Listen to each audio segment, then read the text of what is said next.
Good morning, good evening, good afternoon, wherever you are in the world, and welcome. Welcome to the Infinite Way, where spirituality meets humanity. And it brings me great pleasure to introduce our guest today, Susan Griffith-Jones. Born British, Susan Griffith-Jones is a creative, innovative artist who has dedicated her life to traveling the ancient inner paths of the yogis, investigating the nature of existence from many angles and communicating the like. Organizing the findings of her explorations into innovative symbolic representations into artistic documentaries whose timelines are built upon the sacred pattern embedded into them. They are also displayed within her large photo collage art and art installation pieces. Susan explains their meaning in her books and articles, as well as talking about them publicly at conferences, workshops, and the like. Susan is currently combining all 9 photo collage art pieces and installations that she made during the last 18 years as the individual parts of the larger machine that she's named the Magician's Jewel, whose shape and appearance represent universal truth in a symbol, as well as a working device to generate energy that is designed to revitalize massive areas of land and people. However, after introducing Susan Griffith-Jones, I realized that in speaking with her, I'd like to read a poem that she wrote that truly represents, I believe, how she feels and reflects where she's at this moment. So the poem goes like this. Like walking through a passageway, they grabbed you from all sides. They slot you in to become a worker of the system. I walk on to create my own destiny, give up my life, its purpose, my duty. Diving off a cliff, learning to fly before hitting the bottom. I walk on to create my own destiny. Calling the guru from afar, reeling me in and stunning me with methods. Learning the consciousness, I walk on to create my own destiny. Stabilizing spontaneity, allowing what happens to happen. Being at peace with the process, I walk on to create my own destiny. Taking hold of conscious tools, directly communing with source, sculpting reality, I walk on to create my own destiny. Welcome, Susan Griffith-Jones. Thank you, Enolia, for reading that poem. Actually, when I hear that, it stirs me. I mean, I wrote it in a very spontaneous way, which, pouring out just small tidbits from my heart. The bio that I have to write for these kind of events or conferences or whatever else I'm doing too, I always feel are a little bit contrived. I mean, they're accurate in the sense, as far as my relative manifestation is concerned. I mean, what you spoke about just now, my writing, my artwork, my photography, my films, the symbolic representations that I am attempting to infuse into these works is really the relative manifesting aspect of my work. But the poem contains something more, and perhaps it's a little more in line with the topic that we decided to talk about here, which is leaping orbits. And each of those little verses is actually an orbit that Thank has you been so much for, yeah. Well, it's an orbit that has been already traversed, and not because I knew that was a process I was going to go through, actually. And we're talking about a process of, well, a conscious process, let's say, of 30 plus years now. Yes, yes. So I would love for our audience to understand where we're coming from when we state leaving orbits. So I want you to define that base orbit, that starting, the starting point of where you perceive yourself and how you chose to decide, or how leaping came into effect. And I know that you understand what I'm saying, but we'll bring the audience in. It's a $1 million question, actually, and it's one that could have me, have me talking to you for hours and hours, but I'll try and keep it succinct here. You know, when we're growing up, we're very much in the care of our parents, or hopefully we are in the care of our parents. Most of us are. And under their guidance, and where we should be going and what we should be doing, which school we attend, what kind of things are in our interest range. We ape our parents. I mean, we copy them, we mimic them, we like that because they like it. We're shown a certain path in life, and you know, we're geared towards a certain focus. Of course, we have our individuality too, and that comes into the fore, let's say, you know, after we go to secondary school, we're starting to think about our own personal interests and what we would like to do with our lives. But that's kind of on a bedrock and a foundation of what our parents have given us or offered us, or what we know about reality because of the situation we've grown up in. So in my own case, I did everything I should do. I was a good child at school. I studied hard. My academic standard was good, was high actually. And I took part in sports and acting and theatre and all these things that, you know, school offers you. And when it came to leaving school, I had a place at, in fact, I had been offered a place at Cambridge University to study classics, Latin and Greek, which was a subject that I'd followed throughout school. And two things happened in the summer after I left school. Because I was just a very kind of going with the flow person, and I was just continuing on to university like everybody else was. And then suddenly, when my results came through from my A-levels, as we have in the UK, it's our high school graduation school certificate, I dropped a grade in my Latin. And when I spoke to Cambridge University, they said to me, it's no problem, we'll keep your place open, but you've got to hit the grade. Sorry. That means redo the exam next summer. So that was an event that stopped me in my tracks. I didn't think that that was going to happen. So I was like la-di-da-di-da going along doing whatever. Suddenly, boom, shock, a little bit of shock, but a shock that kind of really wakes you up. And then a few days later, I hadn't really made a decision yet. I'd already spoken to the university. They said, yeah, you can retake your exam. So I assumed that I would just retake the exam. But then as I was driving along, I remember exactly the place it was in the Oxfordshire countryside. I can even remember the bend in the road that I came round.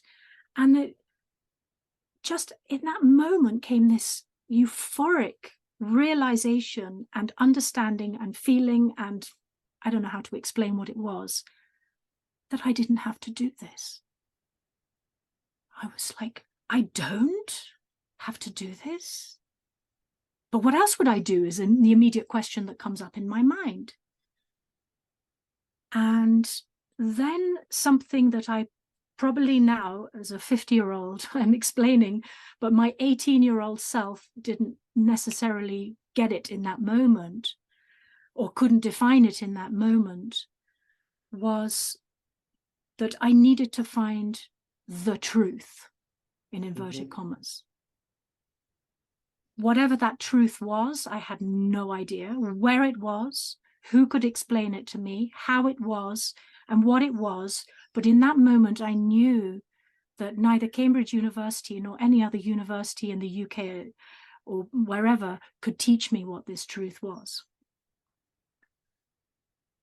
And I made a decision there and then that I didn't tell anybody for a couple of weeks, of course, because I was going to be in big trouble at this point.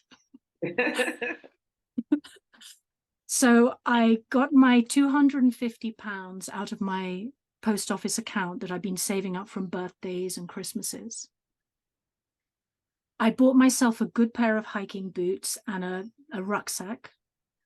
I cancelled my place at, I mean, it wasn't just Cambridge. Cambridge had offered me that I had places at other universities as well, in case Cambridge didn't work out.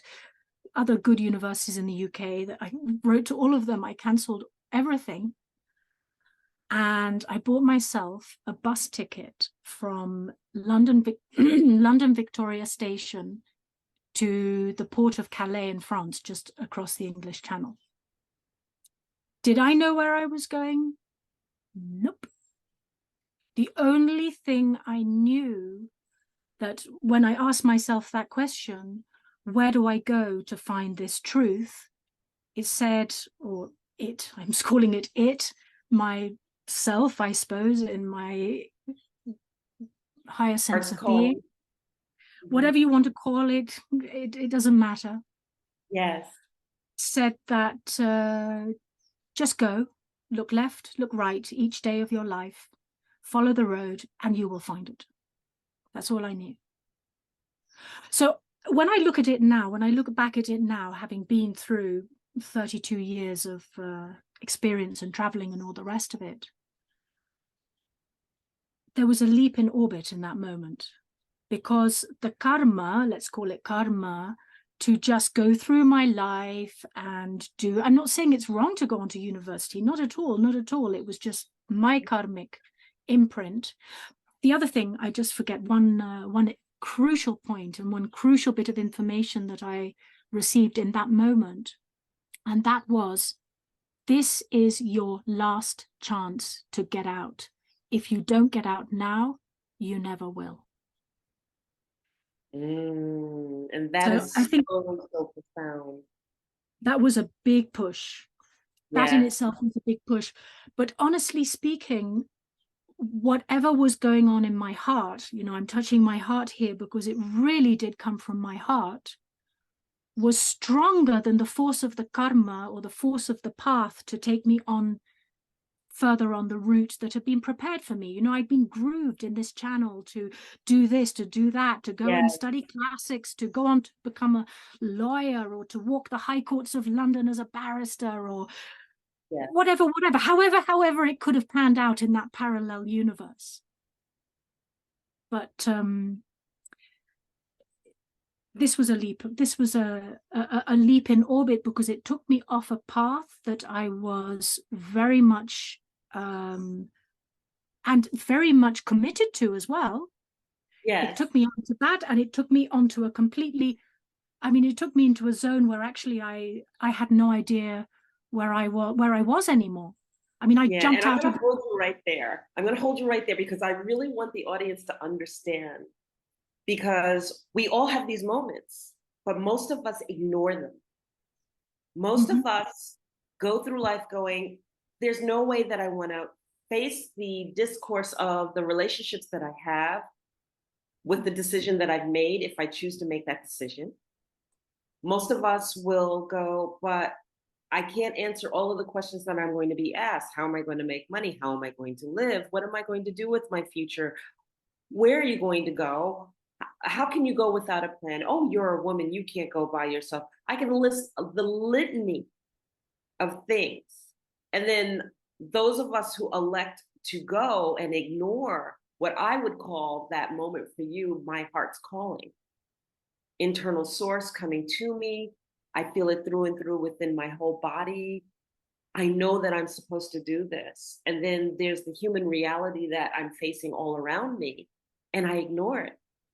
And then what happens is that you either ignore it your whole life, or like some of us, like myself, it comes very much later in life to dare to step into that channel of reality of honoring the calling. For me, it came later because I was faced with all of those litany of things. And I really want people to tune into understanding that we all have this, Yes, I but do most of believe us it. don't. Mm, I do believe these kind of events do happen to all of us.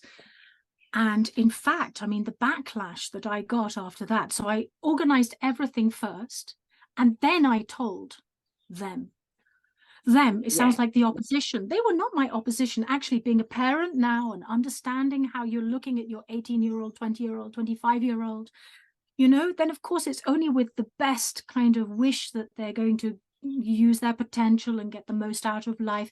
And in their relative understanding, what I was doing was absolute madness, because it was that's right. something. Because we're supposed to have all of the answers. We're supposed to have the answers to our life, the entrance points to our life's choices at that age. No, no, no, no, no.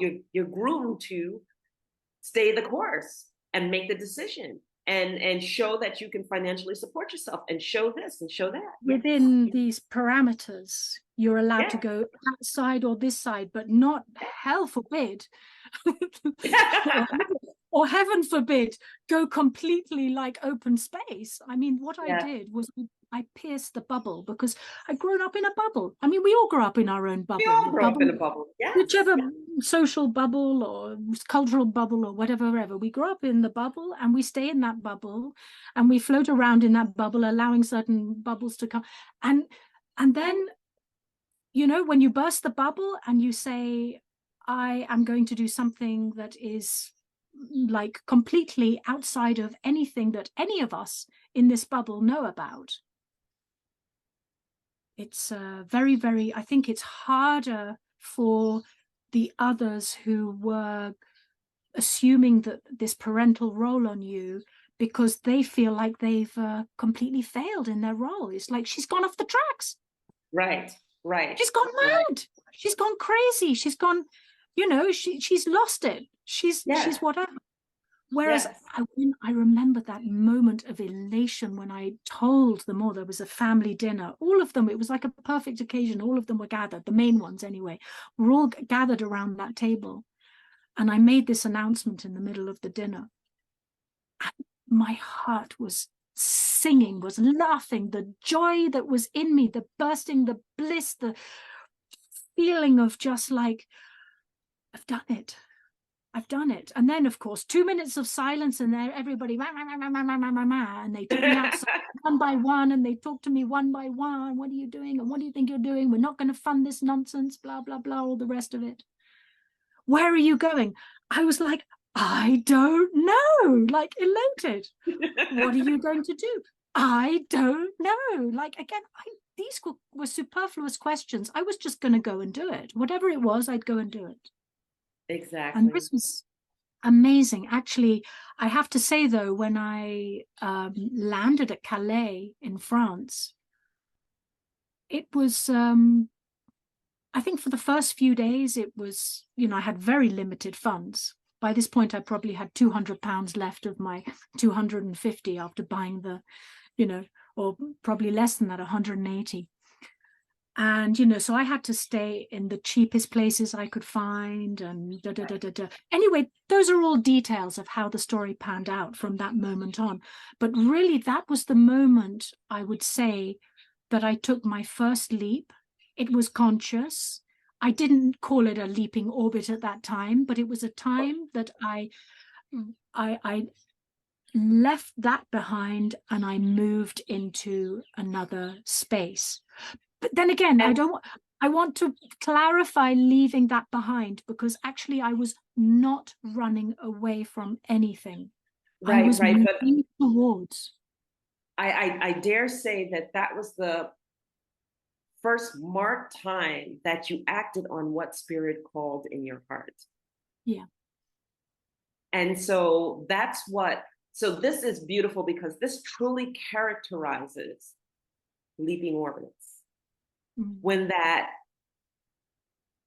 unidentifiable call in your heart fills your being so strongly that you know that you have to act on it. And acting on it may be bringing you down the birth canal, like you're being reborn, because you're cutting all ties to that which you know to be quote unquote safe, or that's what you know to be acceptable by everybody's standards and judgments. But you know it, you're compelled to do it, and you can't explain to anybody else why, and nor do you feel the need to. You just have to do it. And It's so so, strong. Yes, it's so strong. This is what I meant by this. It's stronger. That call from spirit is stronger than that karmic force that is pushing you on in another groove. It's strong so enough to.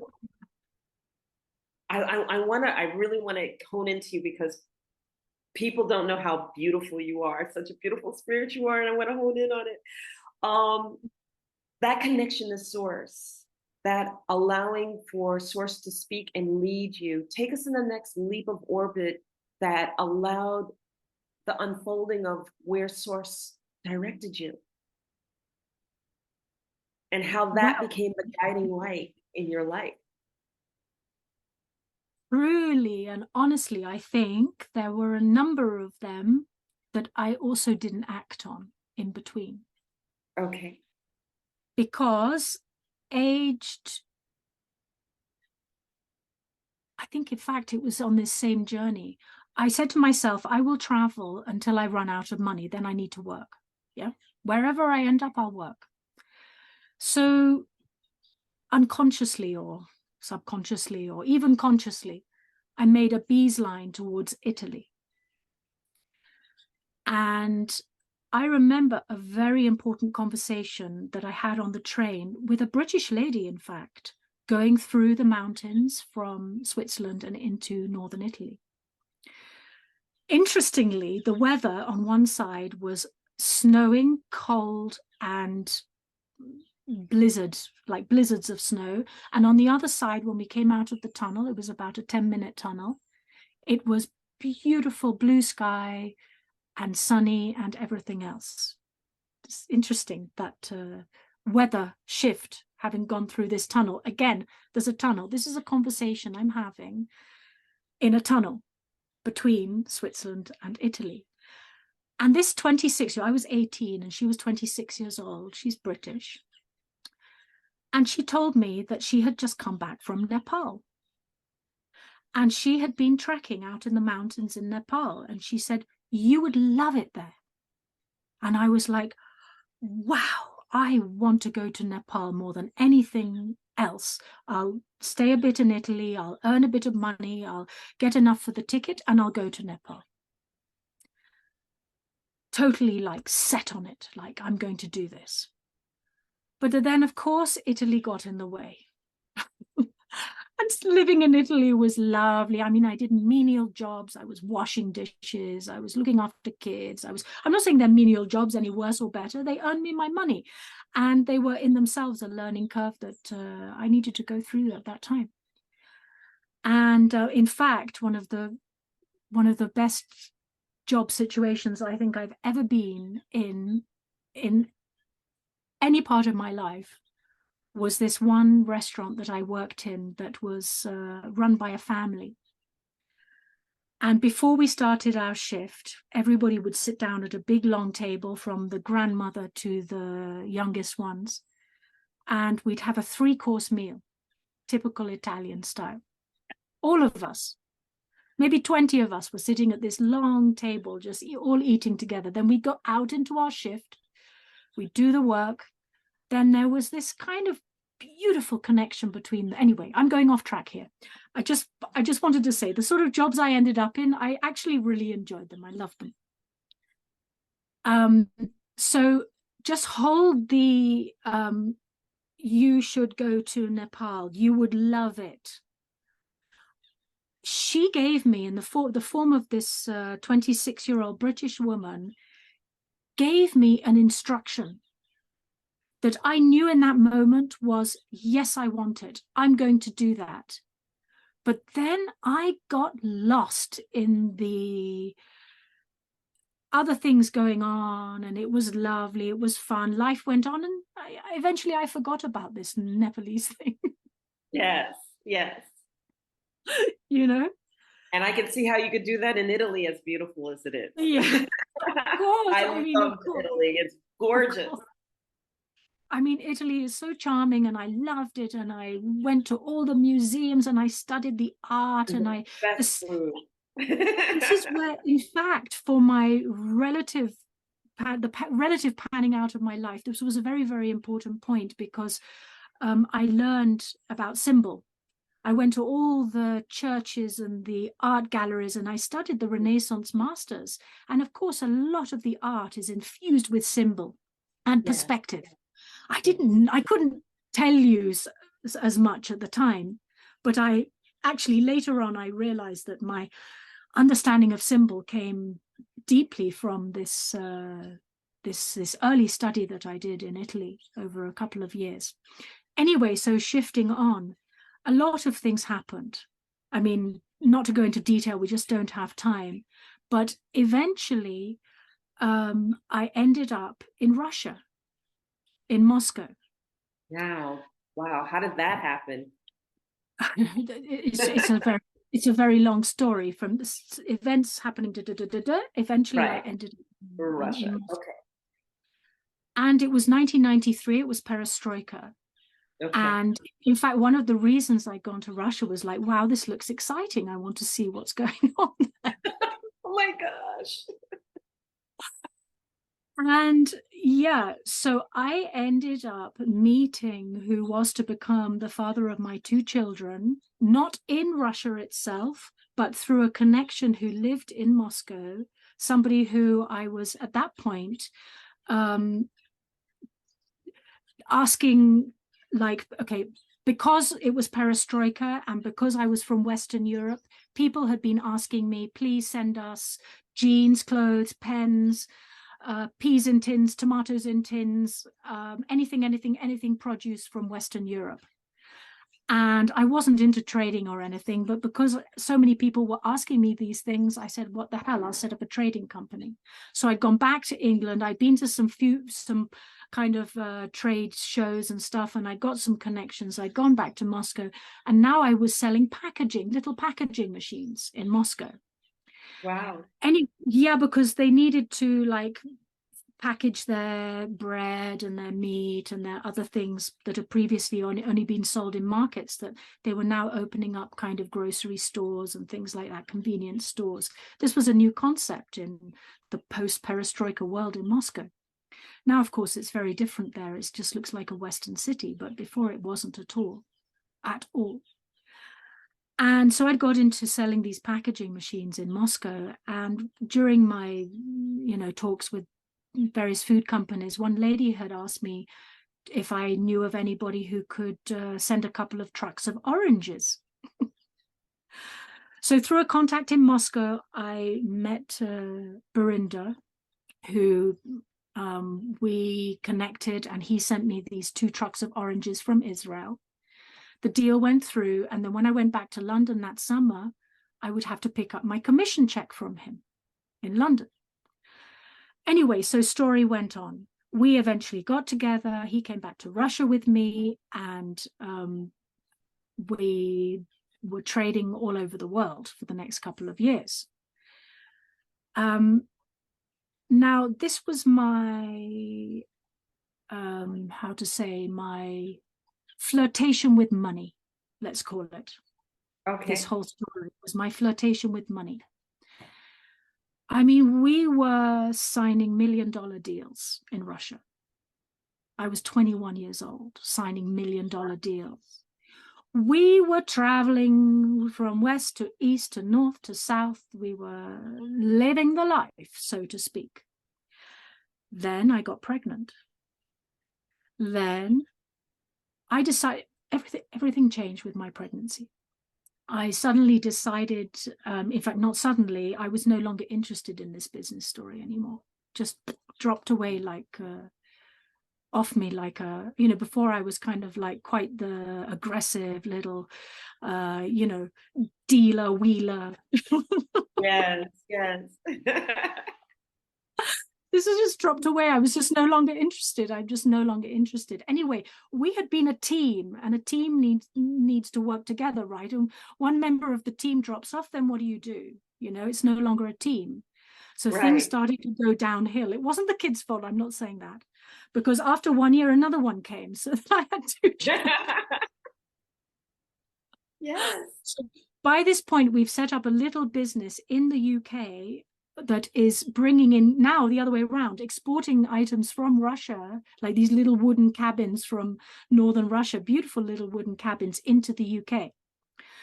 I mean, now these things are selling like hotcakes. I mean, we were 20 years too early, 30 years too early. These things are now selling like this, but this was a concept which was too new for the UK at the time. Anyway, so the whole thing just went from worst, bad to worse to worse to worse. And of course, when there's money problems, there's also causes relationship problems and everything else. Everything just went like a bomb through into this, blew up this situation. Anyhow, we tried to patch it up. So the business just, was gone. And we tried to patch things up over the next year or two or whatever, but something else happened at that point. Because when the business went down, I realized that now I'm 25.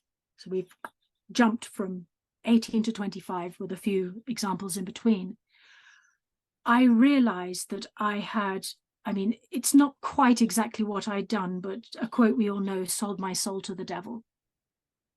That this money thing, focusing on money, was not the way.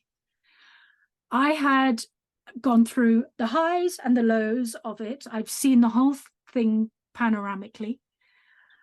And I made a pact to myself that day when I locked the door of the office. I said, I will never, ever, ever, ever do anything for money again. Ever in my life. Now I will only do what I'm meant to be doing with my life. And then the question comes up, what's that? And immediately the response is, you must write. So I started writing. This is during the patch up, trying to patch up period. Right. I started writing, and to start with, I didn't really know what I was going to write, and actually it didn't really matter. I just put pen to paper, and whatever came down, came down. But after about 10 or 15 pages of trying to write some kind of story, which was not very good, suddenly other stuff started coming, which I had absolutely no idea where it was coming from. I started to talk about the spiritual realms and about these other dimensions and about other stuff. I honestly thought I was going crazy because I had nothing in my life to tangibly hold this, or where this information could have come from. Yeah, the basis by which you would understand how it could come through that humans label as, well, where did you study? Well, how do you know this? Well, blah, blah, blah, blah, blah, blah, blah. And versus the fact that it is coming through.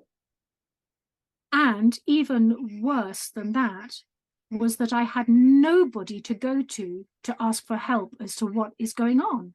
What is this stuff? I was afraid to tell anybody because they'd be like, you've gone cuckoo. I even myself thought I'd gone cuckoo. Like, what is this stuff coming through? But anyway, it was just like I couldn't stop writing. I was compulsive. I had to keep writing. And I wrote like volumes of filled notebooks by hand of this stuff that was coming through. Anyway, so Burinder, at this point, I mean, it actually made the schism worse because he had also, being Indian, being Punjabi Indian, he'd also been involved with some gurus who were not quite so honest, in a sense. They'd used him in a way that was not nice. So he was now advising me, stay away from this spiritual stuff. It's dangerous and it can lead you into trouble. But my heart was telling me otherwise. I have to keep on going. And I got to a point where I actually couldn't cope with it anymore because I was starting to experience things in my relative manifest world which were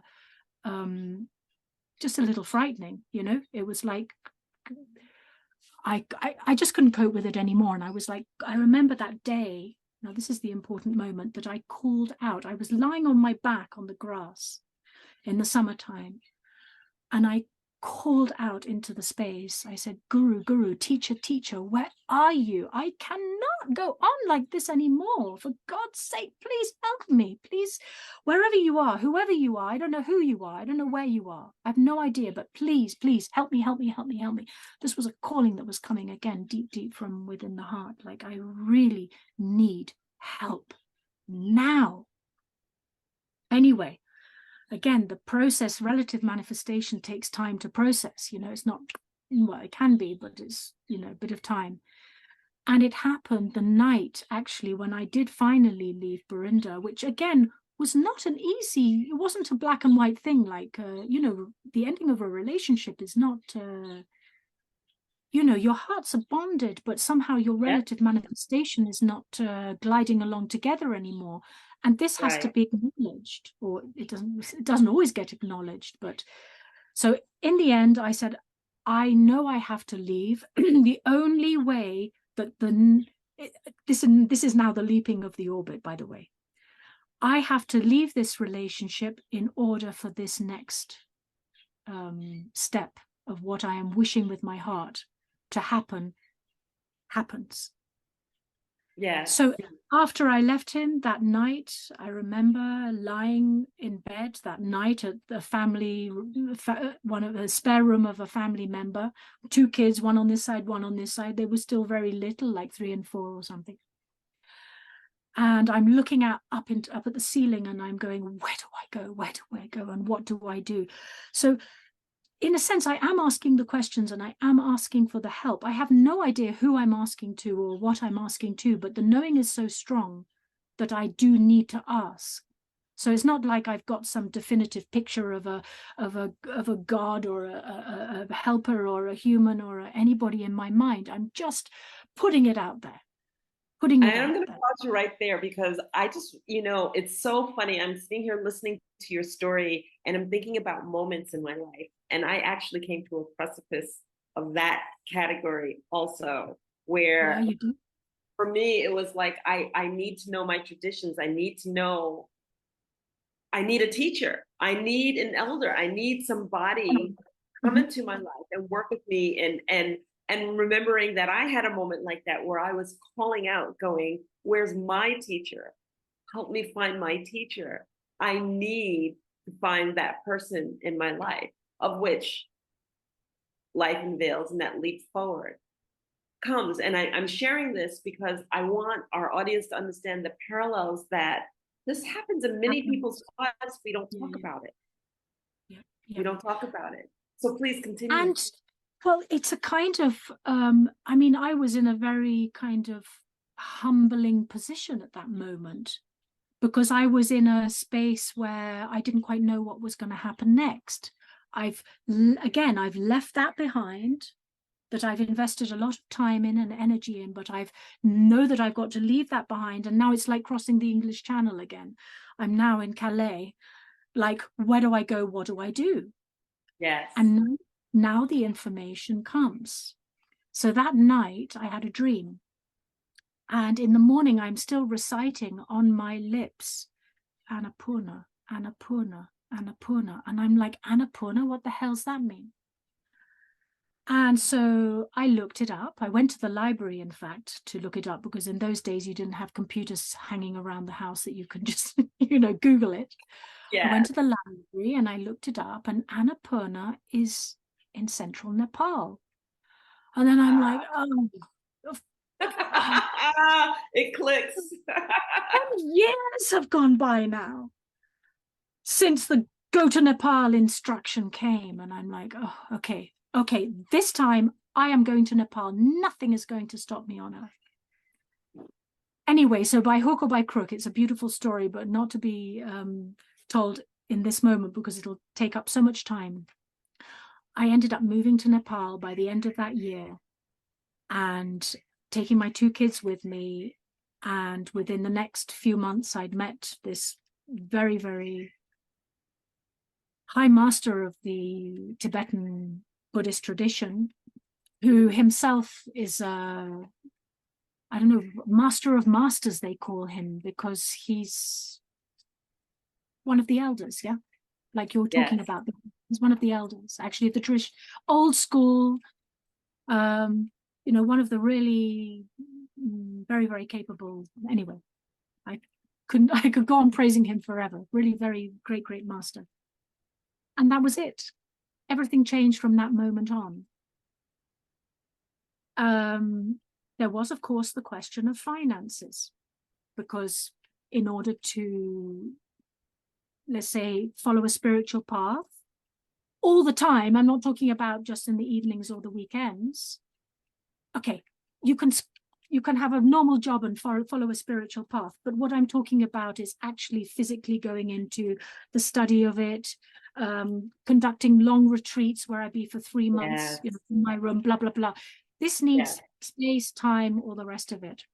So so now let's look. That was another leap of orbit, was when I left behind the relationship that was holding me down. I mean, in the end, there was probably nothing wrong with the relationship. And I mean, there was something wrong with the relationship, otherwise I wouldn't have jumped out of it. But it wasn't so bad that I needed to, but I knew that I had to. Right. If you see what I mean. Yes. So it wasn't like something so awful happened that I'd like, I gotta leave whatever happens. It's like, it was just like a knowing, I have to leave this relationship. And then boom, the next orbit appeared. And now I was totally in this realm with the lamas, the teachings, the initiations. For 6 years I stayed in this bubble, let's call it. And then and during this time, I started in fact, it was my teacher who threw the first snowball and got me into, well, actually, I say that, it was my interpretation of his words to me when I went out on a trip into the mountains and he told me, take photographs. In fact, I'd already left the room and his assistant was calling me back. Hey, Susan, come back in. Rinpoche wants to tell you something else. And I just came back in the room and he was shouting out to me, take photographs. And ironically, a situation had just happened. And I just, a few weeks ago, been given an old camera, which was the light meter on it wasn't working. And so I took it to a camera mending, technician in the city in Kathmandu, and he said, no, it's beyond repair. And I'm like, okay, well, the only other way to use a camera that doesn't have a light meter is to learn how to do the settings yourself. Right. So then again, which happens around the masters magically, there's like these 3 Filipinos appear out of nowhere, and a father and his 2 sons. The sons are like in their late 20s, similar age that I was at the time. And the father was like in his 60s or something. And he was a filmmaker and his sons were photographers. And they invited me to go out into the mountains with them to go on a trek. So I took this camera with me, and on this trek, they taught me everything I needed to know about how to do the shutter speed and the aperture thing when I don't have the light meter to tell me what the figures are. Okay, so I learned a little bit with them. And then when I went out on this very particular journey to an area of northern Nepal, in fact, Rinpoche sent me on this journey, I took my camera and I took more than 1,000 photographs on that trip. And then when I came back to Kathmandu and had all these photographs piled up, it was like a click and wind camera, so all physically printed out. I was like, what the heck do I do with these? It's like a shame to just shove them in a drawer or to leave them, I need to do something. So I had like spread them all over my room, and then certain photos started jumping out at me, and I made my first photo collage art piece. And then I thought I need to do an exhibition with this photo collage art piece, but only one piece is not enough. So I made another with those photos. Then I gathered all these people together, made an exhibition. It was a lovely occasion. Again, the snowball is now rolling. Yeah, I'm picking up more snow. Is really where I Yes, wanted to be. absolutely. So there was a leaping orbit. We've got the first Another major. leaping orbit. And for those who don't know who you are, and I'm going to interject this right now, Susan is a phenomenal artist. She is a phenomenal filmmaker, a phenomenal writer, and all of her works come together to this bigger precipice and to be witness to part of your journey, because we haven't known each other a really long time, but when I started engaging in your work, I couldn't put it down, and I listened to all of your films, and I looked at all of your artwork that I could get my hands on, and it's just phenomenal because it transcends the standard. It's not art for the sake of just doing art, but it's art for the sake of understanding dimensionality. It's art for the sake of understanding source. It's art for the sake of understanding realms or leaping orbits. And it's my life path. There you go. It's so I just needed to interject that. Thank you so much for those kind words, and I really appreciate that. And you know, my interruption of mentioning my life path, because I don't decide what I do and where I go and how I do it. Right. My my will is not like, oh, now I want this and therefore I'm gonna achieve this and then I'm gonna get this because I desire it or I want it. I flow with what comes up, and I move with that and allow it to express itself. Yes. And the sort of genre of spiritual discourse in a way that comes up around it, and then that's what I put into the film or into the picture. The picture comes first, and then I embed all those symbols into the timeline of the film. But then there's normally a first edition, a second edition, and then a third edition, because things are also evolving as I'm working on it. And these leaps of orbit, so sort of to sum it up, I would say, you know, I've told you about two major leaps of orbit that sort of got me moving, and there've been other leaps of orbit in between. One actually, something that I'd like to recount. I would call this a sub-leap of orbit because it was actually inside the period with the lamas in Nepal. Okay. Is when I had to make a decision, but when I was practicing a certain sadhana. It's sadhana is a practice that is, you go through A to Z. So you'll start by reciting something, and then you'll meditate on something, and then you'll visualize something, and then you'll whatever. There's a process, and there are longer sadhanas and shorter sadhanas. Yes. And I was practicing. I've been taught this one sadhana by Rinpoche, my teacher, and of course I have a life that's going on outside as well. I need to earn money, so I'm also doing some editing work with various organizations. I'd been the copy editor on the Himalayan Times, the largest English language newspaper in Kathmandu. I've made a lot of connections through that because I've been invited to all these functions. Now people were asking me, please, like, you know, could you edit this document with your, or can you recite this thing with your British English and blah, blah, blah. So I was getting little bits of work here and there. And then suddenly came this contract to make these 5 movies. I wasn't in the movie making business at the time. to make these 5 movies with a Danish NGO about some disabled kids in the high up in the like northern stretches of Nepal, so different regions of northern Nepal.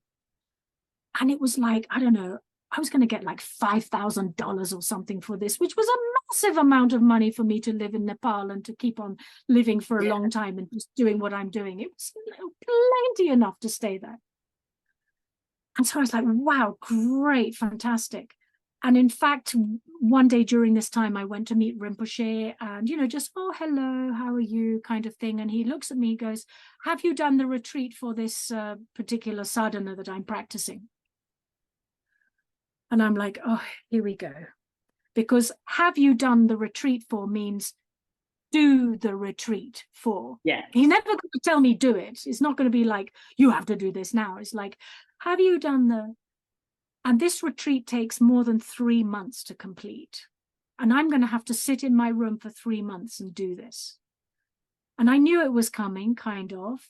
But like, I'm about to sign a $5,000 contract, which will keep me going for years in Nepal. And now Rinpoche is saying, do the retreat. I'm like, big decision to make. Big decision to make. So I had been studying because Rinpoche had sent me to this other Lama who had taught me a specific practice of yogas that goes along with this sadhana. Okay. And, you know, I had just recently been studying these yogas with him. And so I decided to go to him and to ask him what I should do. Like, I'm in a complete dichotomy here. I want this and I want that. I mean, I want to do the films. It's also an interesting project. And I want the money.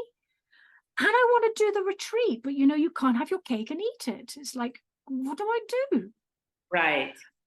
So I went to this Lama and I asked him, what should I do? What do you think? And I told him the outline. And he said, well, if you're interested in this life alone, then do the film project. But if you're interested in all lives to come, then do the sadhana. Do the retreat. So what do I do? Of course, what am I going to do? Do the retreat. So I wrote to the NGO, sorry, can't do it. Something's come up, blah, blah, blah. And I have enough money in my bank account to get me through the 3 months, to the end of the 3 months. Remember, I have 2 children with me. I'm also supporting school and food. I have somebody helping me with the kids. So that's kind of taken care. They're kind of taken care of in their, you know, day-to-day needs in that sense. But I still have to provide for my family. Nobody's like just, you know. So now I'm like, okay, whatever. I'm going to just do this retreat and then I'll figure out the money afterwards. So in a retreat, you're not meant to be in contact with anybody, but I wasn't going to cut contact with my mother because if I didn't contact her for months, she'd be like, are you okay? Yeah. And I equally wasn't going to tell her that I'm locking myself in my room for 3 months and doing this so-called meditation sadhana thing that my guru has told me to do, because she'd be like, have you gone mad? You know, you need to be out there earning money and being a good mother and all the rest of it, you know, filling all the criteria. Yes. So I decided I'll continue to call my mother once a week, but everybody else, just forget them.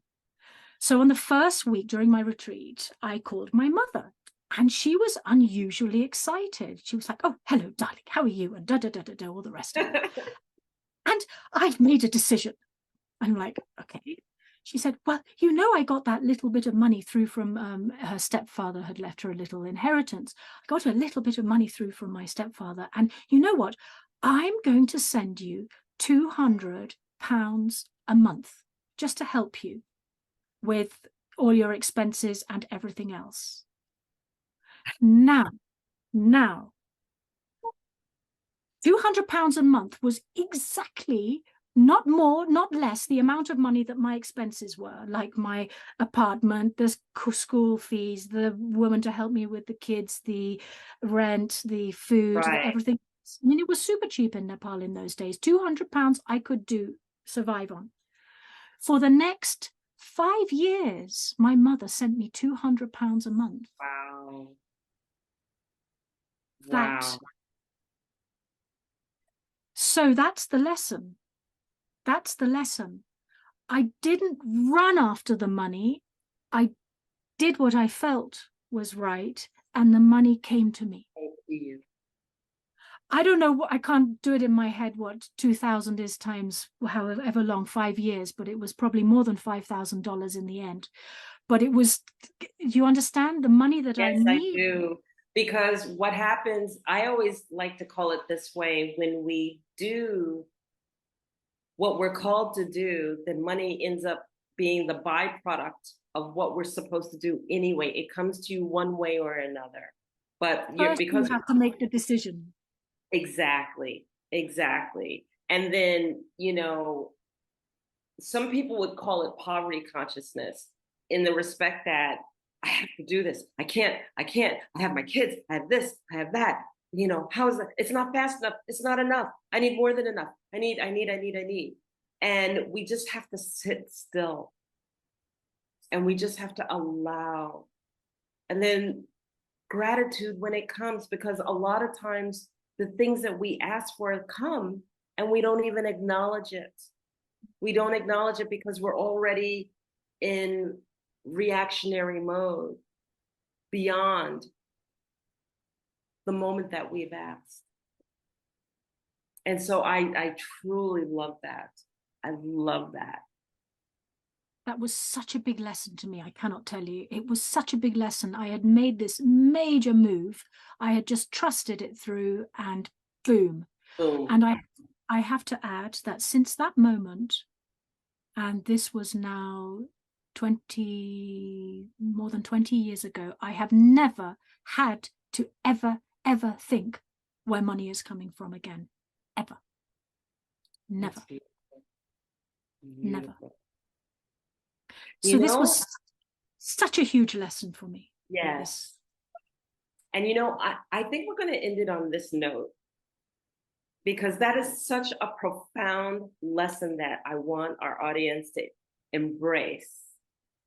And what I would love to do is to ask you to come back, so that then we can focus on your artwork and some of the things that you're doing, and share that aspect. Let me add another tidbit into the story, because the Lama who told me, or offered me the advice, if you're only thinking about this life, then do the film project. If you're thinking about all lives to come, do the retreat, is now my husband. Oh, how beautiful. Oh my God, how beautiful. So we hold the story there. Okay. Oh my goodness. That was such a wonderful, wonderful share. Thank you so much for your insight, your wisdom, and sharing your heart. We are going to have you back. Thank you, thank you, thank you. What a beautiful story. Please tell people how they can get in contact to see your work and see what you do. My website is pyramidkey.com, pyramidkey.com. And actually all my work is, I say all, but the majority of things that I've worked on is all up there in that. Well, thank you so, so much. This has been another episode of The Infinite Way, and thank you, Susan, for all that you bring. Take care, everybody. Thank you. Thank you. Bye-bye.